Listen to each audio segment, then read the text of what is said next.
Afternoon, Cherries fans, and welcome to the latest in the back of net opposition previews.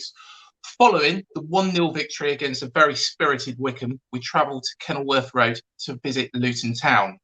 Now today, I have got another very special guest with me.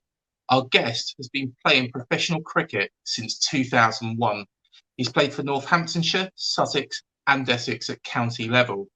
Known for his bowling ability, he was the first spinner to take 10 wickets in a match since Phil Tufnell, bowling for the England national team. During that time, he won the Ashes on 2 occasions and is loved by cricket fans across the world. Today, it's a pleasure to welcome on to back of the net England cricket legend, Monty Panesar. Afternoon, Monty. How are you? Yeah, afternoon. I'm happy to be on the show. Thank you. Thank you for inviting me. Not a problem at all, and it's an absolute pleasure to have you here. Before we talk about the football, I wanted to touch on your career. So you got handed your Test debut for England in the 2006 tour of India, and I think it's safe to say you took to it like a duck to water, taking a very prestigious first wicket, first up. Tell us a little bit more about making your debut for England against your parents' native nation and that first wicket, what it meant to you. Yeah, look, I certainly firstly was very fortunate to be on that tour. I was with 2005, the Ashes heroes, and for me it was just a privilege to train with them, to be part of the squad. I never thought I would be playing in the first Test match. I just used it as an opportunity to make myself. I just got a new contract at Northants, 2-year contract. And I kind of felt that maybe this will be just to get a bit of a feel of what international cricket is like through training, through watching. I never expected to play. And then when Andrew Flintoff, he kind of, saw my focus, my hunger, my dedication for the game. He kind of felt, yeah, I'm gonna take a punt on Monty. I'm gonna make sure I'm gonna have him playing in that first Test. And that was a huge confidence boost for me. That was kind of like start of that kind of relationship with Freddie of, when I was a youngster, I wasn't like very confident person. I was kind of a shy person, always asking questions to the batsmen, to the coaches. Is my bowling good? Is it good enough? When I probably knew, I am bowling really well. And he just had this confidence. He goes, here's the ball, mate. Get this guy out for me. Don't be shy about it. And I've been always very good. Listening to instructions. I had my own coach, Dave Parsooth. He's sadly not with us. And also, David Capel is not with us either. They were really good for me. Graham Dilley. Gosh, there's 3 great coaches who helped so much in my life, but they're not with us anymore. So, they were hugely influential in my cricket career. And it was just, finally there was, Freddie was like, come on, mate, here's a ball, get this guy out. You're just like, okay, you just feel like so confident. You're like, this is the guy who beat Australia single-handedly, and he's telling me to do this. I'll do whatever you skip, whatever you say to me. I'll just do. So that was brilliant. And then taking that first wicket of Sachin Tendulkar, it was. I never thought in my mind I want to get Tendulkar out. I was just thought, just keep bowling quality deliveries, keep it really tight, wicket to wicket. And one of them just didn't turn, skid on, hit his pad, and naturally your instinct is to appeal because you don't see a set of stumps. Who knows? If it was DRS, now probably been going down leg, but Alim Dar gave it, and it's probably one of my best experiences of my life. To take Sachin Tendulkar as my first Test wicket. And you're regarded as one of England's finest spin bowlers. Would you say that was your best memory, or is there another one that springs to mind? Yeah, look, that you can't get better than that. That's probably one of the the best memories I've had in India. The country of where my my heritage is India. I love India. I love when India do great things. But when I'm playing against them, you're kind of like thinking in your head, "Gosh, here I'm playing for my country, England." And you look towards your teammates to get. To kind of separate that heritage, you kind of think, well, I'm here to play cricket, to play for my country. And I remember having this conversation with my life coach mentor. I said, I find it really difficult to separate playing against India. I find it really strange. It's like, part of me doesn't want to play against India because my father, my grandparents, my mom, mother's family, everyone, they are from India. And it's interesting to see what's happening right now in India. They've got the farmers' protest that is happening. And it's the land that helped, my parents, my family to come into England, to get a better quality of life, to get better opportunities, which, England have been brilliant. But I'm effectively born in England. I'm British. I'm English. Mm-hmm. If someone said to me, "Where's your home country?" I would say, "Yeah, I was born on English soil." So I'm born in English soil, but my parents are born on Indian soil, and I'm playing against India. And that's where you look towards it. That's where the likes of these big, like Michael Vaughan, been brilliant for me. Flintoff, Strauss, they've been absolutely brilliant. They're like, sort of say, you got to separate that. You're competing now. This is just a cricket game, one nation against another. That's all it is. And then you just sort of, you think, been so many years I've been training to finally get to the opportunity to play for my country, and I'm making a debut against India. I'm like, gosh, I found it quite difficult to separate the two because of my heritage is in India. So I just thought, look, my goal was to play for England, and I'm just going to do my best I can and win a game for my country, which is England. And if it is against India, if I am taking wickets against Indian players who are, who've done great for India, India wasn't, when Sachin Tendulkar in the 1990s, there weren't no superheroes. He was the only hero. He was the only guy billion people look up to for hope in India, for hope in business, hope in enterprise, hope in education, sport. He was one single guy who was able to do that. And I don't think another sportsman will come close to it. So you kind of feel bad. You think, gosh, I've taken his wicket. I wish I didn't. This guy's a superhero, but it's cricket, and he was such a humble guy that he knew how much that experience meant to me, all them years of playing cricket, that Tendulkar actually signed that ball for me. And he said, once in a blue moon, never again, mate. And that's where my friendship started, with Sachin Tendulkar as well. And that's what I love about cricket, is that you meet the greats of the game that you watch on TV, and you actually become friends with them, and you kind of like got to pinch yourself. You think, gosh, I'm actually I could speak to Sachin Tendulkar as a mate, it's not like a fan anymore. We've played on the same cricket field. We can talk and everything. So this is a great thing about our game. I think it's the best sport in the world. And then he signed my ball again in England when I got it out at Lords. He goes, once that blue moon comes more often than I thought. And he was just a lovely human being. So from a cricketing perspective, it's great. I've absolutely loved my journey, being a cricketer. And it's fair to say you weren't really known for your batting, Monty, but in 2009, yourself and Jimmy Anderson pulled out all the stops in the first test of the Ashes at Cardiff. The both of you saved England from the brink of defeat by surviving the last 11 overs of the match to force a draw against some of the best bowlers in the game at the time. For me, that was one of my favourite batting performances by any batsman. I think it was because it was so fundamental in us winning the series. What was going through your mind when you came to the crease, and how did you get through that? Yeah, that was like, I remember, and Andy Flower kind of sort of said that maybe we need to have a better sort of batting buddy system to help some of the sort of low order batsmen. And I remember Paul Collingwood was mine, and he used to always say to me, "Look, Monty, make sure your bat lift is really low, because especially the second new ball, the ball comes really quick. So you got to like there's got to be minimum movement of the bat and the bat swing, because you don't have time to adjust." So little tips like that. He would throw balls at me, and suddenly we just started the buddy system, and suddenly we're at Cardiff where we're trying to save a test match. And I was just thinking, like, what has Paul Collingwood said to me? I remember when I was at the crease, he goes, "Monty, if it's at the stumps, bat night, with a straight blade. Don't play across the line. If it's short, drop your hands down quickly. And if you can't duck it, just let it go by. Or if it hits you, let it hit you. But don't have your bat hanging in the air.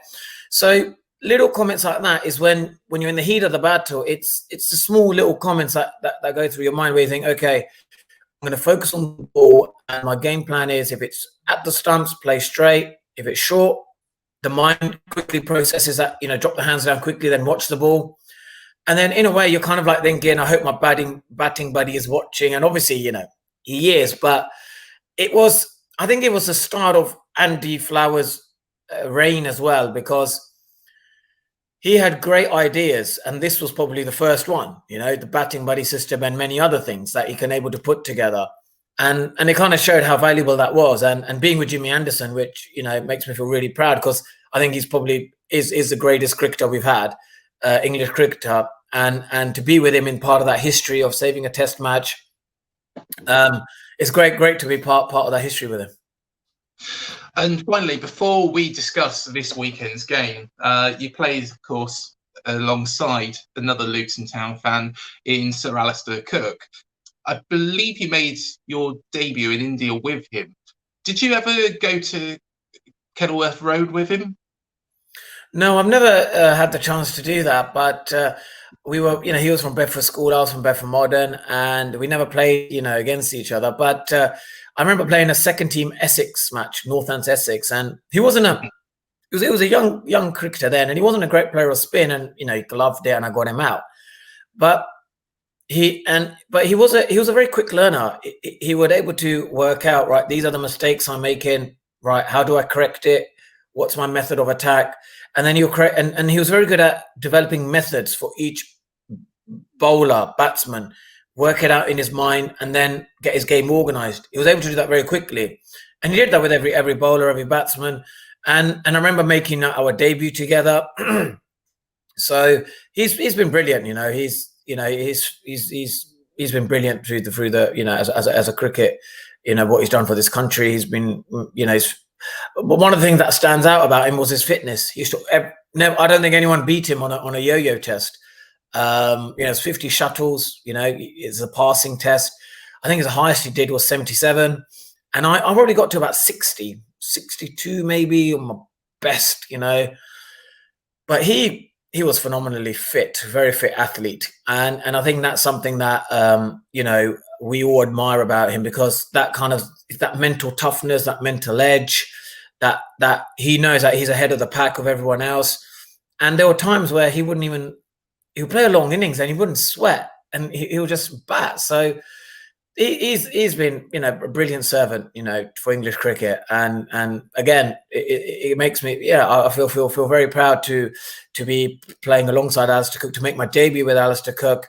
He's just he's probably our greatest batsman, and I was able to make my debut with him. So that's a sort of a nice cherry to have on top of a cricket career that I've enjoyed very much with England as well. Fantastic. And moving on to cherries against Luton this weekend. Currently, Luton sit in 13th place with 26 points, but have claimed some fantastic results, with the standout one for me being the 3-1 win against Norwich, who of course are top of the league with 40 points. What were the expectations at the start of the season? I think they were, like last year, they were battling to get relegated. I thought they were going to get relegated when Nathan Jones left. Then he came back halfway and at the back end and kind of got Luton back on form. Like he's been instrumental. Nathan Jones is an important manager for Luton Town. He's kind of been through that journey of promoting them over the last few years. And then we've got Harry Cornick, who's actually didn't really play for Bournemouth since 2013, 2017 when he was there. He was always on loan for other teams, but he's done really well for Luton. He's been on back-to-back promotions out of 126 games. He scored 20 goals. It surprises me that I think Nathan Jones is probably at the moment missing a trick, because they started really well, and I thought they can maybe get promoted this year. And you never know, they could do. They kind of like had in between results. They've like Cardiff, Swansea, they've lost, which, you know, it just the Welsh team maybe isn't just not for them. But Bournemouth is going to be a tough proposition. And I think someone like, you know, George Monker, who's played, you know, nine games already, scored 2 goals. He kind of fall out of contention under, you know, Graham Jones. And sometimes I remember in sports, you always tend to sort of play some of the players which, you know, that the manager didn't, you know, do very well under, to kind of prove a point. Just Nathan Jones can sort of say, you know, to kind of Graham Jones, see, look, under me, George is doing well, and he kind of scored a goal, you know, against the Cherries. I think that'll probably be the icing on the cake for Luton, and if they can get a win at Bournemouth. They've had mixed. It's been a mixed kind of, you know, season. They've had a lot of draws. They've had some really bad losses. You know, they lost yesterday against Middlesbrough, which is a, you know, a bottom of the team. They needed to win that game, but Preston North End was a great result. So I think it's been a fair kind of season. There've been too many draws where they could have probably, you know, won them games. And I just think Nathan Jones needs to build his team around Harry Cornick. You know, he needs to play like kind of every game, you know, similar to like how Harry Kane is built around Tottenham Hotspur. That's what he's got to do. Like, he's my main man. I'm going to build the team around him.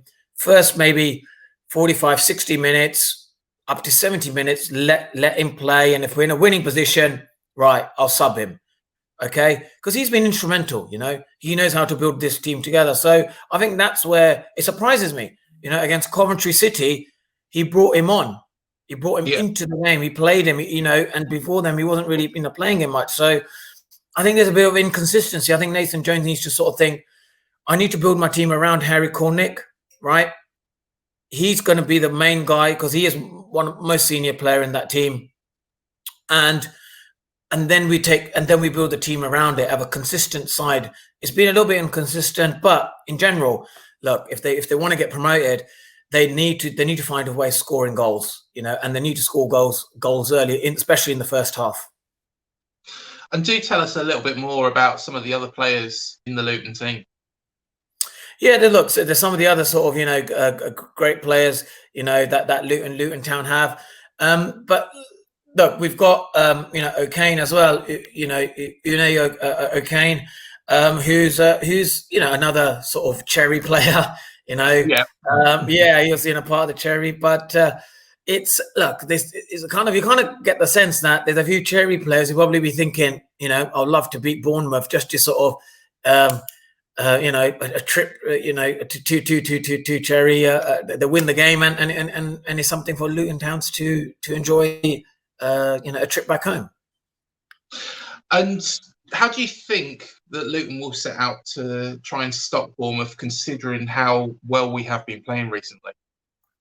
Yeah, I think that's going to be, look, Luton tend to concede, you know, quite early, or they hold on to a draw, which is really good. And it's that last 80th minute, you know, the last 10 minutes where I've seen they've had late goals, you know, they had a late goal against Blackburn, or if things go off the wagon, they lose badly. You know, they lost 4-0 against Cardiff. They lost 3-0 against, 2-0 against, you know, Swansea, 3-0 against Brentford. You know, once, like, if they start conceding, they lose really badly. And I think that's going to be the key to them, is like, can we hold on to Bournemouth? Maybe the first half, play solid defense game, keep it 0-0. And then the second half, where Luton, some of the games where they haven't really, you know, kind of like won at the back end, you know, and I think that's probably where Luton will try and look to do. You know, if they concede early, there could be a danger of Luton, like, really, you know, conceding a lot of goals, because that's what that's what the results have been showing, you know, since this year. So it's going to be, I think the key to Luton is that they need to hold really good defense, and if they can have a clean sheet in the first half, then I think that second half could be really good. They can really get it going. And if they can get an early goal, then, you know, I think Luton are good when they attack. So they just got to be mindful of when the other team starts scoring goals, like, gosh, they don't lose badly. And of course, we've mentioned Nathan Jones. He led the team from League Two and through the leagues. To be fair, you've got a bit of a similar story to ourselves. back in 2008. Unfortunately, Luton were relegated to the National League, or the Conference as it was known at the time, but really bounced back. And Nathan Jones has been pivotal to that. When he come back in, of course, there was a big pickup in results. Why do you think that was? Was it the players warming to him, or was it because they needed a little bit of a change of direction? Look, history tells, right? And with Luton Town, like they've done really well under Nathan Jones. So like Nathan Jones knows the system really well. You know, he's got a good assistant in McCarford who's come into the setup. Who, you know, he was a good little scout for him. You know, when he wasn't part of the coach system, or he was more of an administration role at Luton Town, but now he's on the coaching team. So they'll probably be thinking to themselves, you know, they've had a great start to the season. You know, they've done well, you know, compared to last season. Are we being a bit ambitious? You know, could we get into the Premiership? It's about, like, to get into the Premiership, it's going to be when they play against the bigger teams, you know, that they, even if they concede early, like we said, you know, they don't kind of like, you know, completely sort of the wheels fall off and you like just thinking, right, here we go, you know, we're just going to get absolutely sort of, you know, we're just going to lose these games badly. I've seen sort of other top team, you know, play. It seems like Brentford seems to be on TV every week, you know. It's you know, why aren't Luton on there? You know, why can't Luton get a game? You know, I think they've got a great sort of story behind them. So it'd be nice to see maybe more Luton, you know, coming onto TV. I would like to see, you know, my home team play. But Brentford's another team, you know, which I've been following closely because they're on TV all the time as well. And I think some people kind of think I'm a B, but I'm not a B. I'm a Hatter. Let's get that clear. You know, there's a lot of people think I'm a B now. I'm a Hatter. It's just maybe, you know, when you see certain teams, you know, play on TV day in, day out, then you kind of get the sense that, you know, where's Luton? You know, I'm always thinking about my teams as well. Well, why aren't Luton on TV? Yeah, most definitely. And, you know, hopefully it'll be evened out. But yeah, I do agree with you. Brentford seem to be on there all the time, don't they? Just before we go on to a bit of a prediction, of course, Graham Jones was manager there when Nathan went to Stoke and then has since come back. He's now the first team coach here, and he's had really good effects from what we've seen under Jason Tindall. Do tell us a little bit more, though, about Graham's reign in charge of Luton, why it probably didn't work as he wanted it to. Look, we've had a couple of players who've done really well under Nathan Jones. So, you know, the likes of George, you know, Moncur, who, you know, who's done brilliantly well. But under, you know, under Graham Jones, he didn't really, you know, prosper. And I think sometimes what happens is that, you know, the style of his coaching, you know, I think Graham Jones probably, you know, he probably was demanding a lot more, probably slightly more kind of like stricter, you know, coach, demanding a lot from the players. And sometimes, you know, certain coaching styles don't work. While Nathan Jones actually knows the club, he knows the fans, he knows the community, he's been there for a few years. It's easier when you know someone, you know, who's been part of the journey where they've promoted them. That you know, is a positive effect. And it didn't surprise me when Nathan Jones, you know, from Stoke City came to Luton. That was an instant, you know, change in results, change in fortunes. And even now, you know, he's done really well. He's you know, we're mid-table. You know, Christmas, New Year time, so many games thick and fast. Things can change very quickly. You know, so this, hopefully, you know, this is a nice sort of festive period for Hatters, and then they win a few games and suddenly they're at the top half, because I would love to see them get promoted into the Premiership. You know, being a Luton Town and an Arsenal fan, you know, we football fans have irrational behaviours. We have a local team that we support and a Premiership team. And that could be, a best thing for me, you know, at the Emirates, wearing half a shirt of Arsenal and Luton Town. And I'm sitting there watching Luton Town versus Arsenal. You know, that would be a dream come true fixture for me.